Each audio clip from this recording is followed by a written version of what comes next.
Hi friends, Chirag ಎಂಟರ್ಪ್ರೈಸಸ್ನವರ ಮತ್ತೊಂದು decarbonising ವಿಡಿಯೋಗೆ ಸ್ವಾಗತ. ಇವತ್ತು ನಾವು ಟಾಟಾರವರ ಜೆಸ್ಟ್ ಕಾರ್ಗೆ ಡಿಕಾರ್ಬನೈಸಿಂಗ್ ಅಂದರೆ ಇಂಜಿನ್ ಕಾರ್ಬನ್ ಕ್ಲೀನಿಂಗ್ ಮಾಡ್ತಿದ್ದೀವಿ. ಈ ಜೆಸ್ಟ್ ಗಾಡಿ ಸುಮಾರು 97,000 ಕಿಲೋಮೀಟರ್ಸ್ ಕವರ್ ಮಾಡಿದೆ.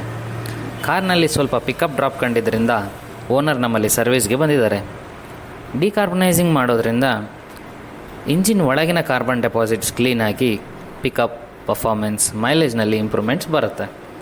ಇಂಜಿನ್ ಸ್ಮೂತ್ ಆಗೋದ್ರಿಂದ ವೈಬ್ರೇಷನ್ಸ್ ಕೂಡ ಕಡಿಮೆ ಆಗುತ್ತೆ. ನಮ್ಮಲ್ಲಿ ವಾಹನಗಳ ಇಂಜಿನ್ CCಯ ಮೇಲೆ 15 ನಿಮಿಷದಿಂದ 1.5 ಗಂಟೆವರೆಗೂ ಸರ್ವಿಸ್ ಅವೈಲಬಲ್ ಇರುತ್ತೆ. ಪ್ರೈಸಸ್ 500ಇಂದ 4,000 ತನಕ ವೇರಿ ಆಗುತ್ತೆ. ನಿಮ್ಮ ವಾಹನದ CCಯ ಮೇಲೆ ಟೈಮಿಂಗ್ಸ್ ಮತ್ತು ಪ್ರೈಸಸ್ ವೇರಿ ಆಗುತ್ತೆ. ಈ ಸರ್ವಿಸ್ ಸೇಫೆಸ್ಟ್ ಪ್ರೋಸೆಸ್ ಆಗಿದ್ದು ವಾಹನದಲ್ಲಿ ಇಂಪ್ರೂವ್ಮೆಂಟ್ಸ್ ಗ್ಯಾರಂಟಿಡ್ ಆಗಿ ಸಿಗುತ್ತೆ. ನಮ್ಮಲ್ಲಿ ಸರ್ವಿಸ್ ಪಡೆಯೋದಕ್ಕೆ 8892730100 ಕಾಂಟ್ಯಾಕ್ಟ್ ಮಾಡಿ. Thank you for watching. Happy driving.